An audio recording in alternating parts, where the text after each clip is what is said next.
नमस्कार दोस्तों, स्वागत है आप सभी का एक बार फिर से। दोस्तों, अगर आप अपनी लाइफ में कुछ नया सीखना चाहते हैं तो चैनल को सब्सक्राइब जरूर करिएगा। दोस्तों, आप सभी को महाशिवरात्रि की शुभकामनाएं। आज की इस वीडियो में हम आपको महाशिवरात्रि की व्रत की कथा सुनाने जा रहे हैं। एक शिकारी और एक हिरन की कहानी। जी हाँ दोस्तों, अगर आप भगवान शिव के भक्त हैं तो इस कथा को जरूर सुनें। इस कथा को सुनने मात्र से भगवान शिव की कृपा आप पर बनी रहेगी, क्योंकि ये कथा स्वयं भगवान शिव ने माता पार्वती को सुनाई थी। ऐसा माना जाता है कि महाशिवरात्रि के दिन ही शिवलिंग की उत्पत्ति हुई थी और इसी दिन को भगवान शिव के जन्मोत्सव दिवस पर भी मनाया जाता है। ऐसा माना जाता है कि भगवान विष्णु और ब्रह्मदेव ने सर्वप्रथम शिवलिंग की पूजा की थी और माँ लक्ष्मी, माँ सरस्वती, इंद्रदेव की पत्नी रति तथा माँ गायत्री ने शिवरात्रि का व्रत रखा था। इसीलिए महाशिवरात्रि का बड़ा ही महत्व है। तो आइए आपको सुनाते हैं महाशिवरात्रि की वो महान कथा, जिससे सुनने मात्र से मनुष्य प्राणी की सभी मनोकामनाएं पूर्ण हो सकती है। लेकिन दोस्तों, उससे पहले आपसे रिक्वेस्ट करते हैं कि वीडियो को लाइक जरूर करिएगा, दोस्तों को शेयर कर दीजिएगा और अगर आपने अभी तक चैनल को सब्सक्राइब नहीं किया तो चैनल को सब्सक्राइब करके बेल आइकन को जरूर दबा दीजिएगा। एक बार चित्रभानु नाम का एक शिकारी था। वह पशुओं की हत्या करके अपने परिवार का पालन पोषण करता था।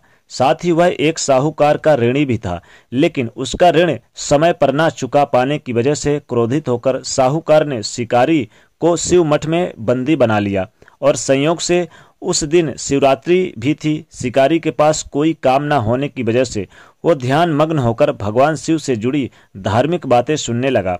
चतुर्दशी को उसने शिवरात्रि की व्रत की कथा भी सुनी। संध्या काल होते ही साहूकार ने उसे बंदी गृह से बाहर निकाला और उसे ऋण चुकाने के विषय में बात की। शिकारी ने अगले दिन सारा कर्जा लौटा देने का वचन देकर बंधन से छूट गया। अपने दिनचर्या की भांति वह जंगल में शिकार के लिए निकला, लेकिन दिन भर बंदी गृह में रहने के कारण भूख प्यास से वह व्याकुल हो गया था और फिर शिकार करने के लिए वह एक तालाब के किनारे बेल पत्र के वृक्ष पर बैठ गया। बेल वृक्ष के नीचे एक शिवलिंग था जो बेल पत्रों से ढका हुआ था। शिकारी को इस बात का पता नहीं था। बेल के वृक्ष पर बैठे बैठे ही वह पत्ते तोड़ने लगा और नीचे फेंकने लगा, लेकिन संयोग से ही वह बेल पत्र भगवान शिवलिंग के ऊपर गिर रहे थे। इस प्रकार दिन भर भूखे प्यासे शिकारी का व्रत भी हो गया और शिवलिंग पर बेल पत्र भी चढ़ गए। इससे उसका शिवरात्रि का व्रत भी सफल हो गया। एक रात्र बीत जाने के बाद एक गर्भ धारण की हुई हिरणी तालाब पर पानी पीने पहुंची। शिकारी ने धनुष पर तीर चढ़ाकर प्रत्यंचा खींची तो हिरणी बोली, मैं गर्भिणी हूँ, शीघ्र प्रसव करूंगी। तुम एक साथ दो जीवों की हत्या करोगे तो ये ठीक नहीं है। मैं बच्चे को जन्म देकर शीघ्र ही तुम्हारे समक्ष प्रस्तुत हो जाऊंगी, तब मुझे मार कर खा लेना। शिकारी ने प्रत्यंचा ढीली कर दी और उसे हिरणी को जाने दिया। उसके थोड़ी ही देर बाद एक हिरणी उधर से निकली। शिकारी के प्रसन्नता का ठिकाना नहीं रहा। समीप आकर उसने धनुष पर बाण चढ़ाया। तब उसे देखकर हिरणी ने विनम्रता पूर्वक निवेदन किया कि हे शिकारी, मैं थोड़ी देर पहले ऋतु से निवृत्त हुई हूँ, कामातुर हिरणी हूँ, अपनी प्रिय की खोज में भटक रही हूँ। मैं अपनी पति से मिलकर शीघ्र ही तुम्हारे पास आ जाऊंगी। उसकी बात सुनकर शिकारी ने उसे भी जाने दिया। 2 बार शिकारी को खोकर उसका माथा ठनक गया और वह चिंता में पड़ गया। रात्रि का आखिरी पहर बीत गया, तभी एक अन्य हिरणी और बच्चों के साथ उधर से निकली। शिकारी के लिए यह स्वर्णिम अवसर था। उसने धनुष पर तीर चढ़ाने में देर नहीं लगाई। वह तीर छोड़ने ही वाला था कि हिरणी बोली, हे पारदी, मैं इन बच्चों को इनके पिता के हवाले करके लौट आऊंगी।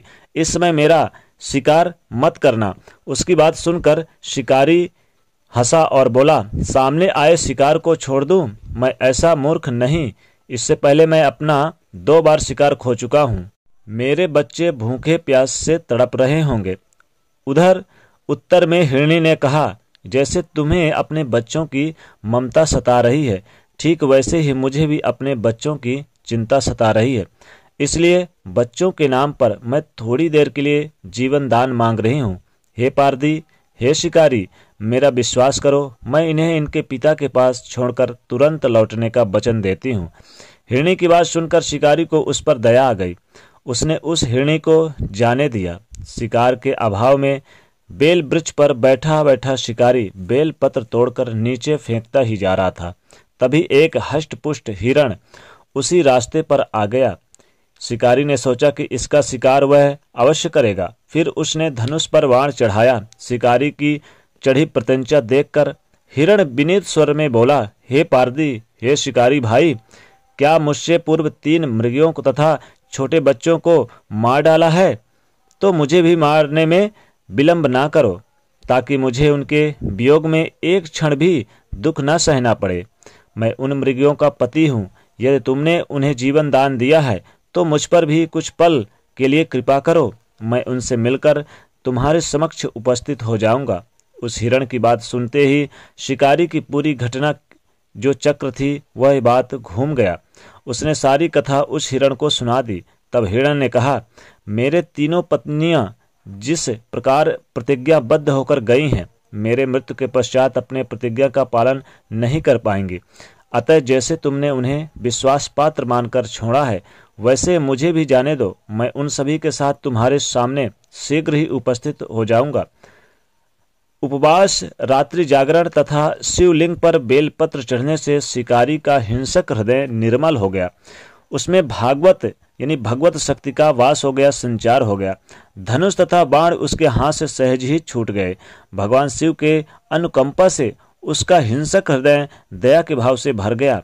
वह अपने अतीत के कर्मों को याद करके पश्चाताप की ज्वाला से जलने लगा।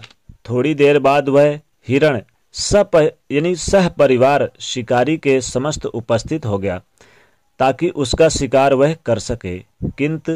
किंतु जंगली पशु की ऐसी सतता, सात्विकता एवं सामूहिक प्रेम भाव को देखकर शिकारी को बड़ी ग्लानि ही हुई।